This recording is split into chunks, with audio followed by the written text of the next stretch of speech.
Hello, Yamers, magandang tanghali sa lahat. Ngayon ay nagluluto po ako ng ito ay putsero. Putsero ito siya, guys. Ginisa ko lang yung meat sa kamatis, sibuyas, bawang, maraming kamatis at saka tomato sauce. Ganyan siya. Tapos ang gulay nito ay pang chop suey. Pwede pala yun siya ilagay, guys, sa putsero. Tapos nilagyan ko lang siya ng saging siya para mukhang putsero na din. Nausok kasi siya. Tapos ilagay na natin tong bell pepper, tapos itong mga dahon.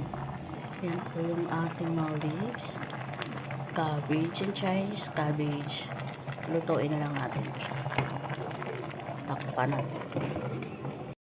So, Yamers, ayan na siya. Luto na yata ang mga dahon natin, mga gulay.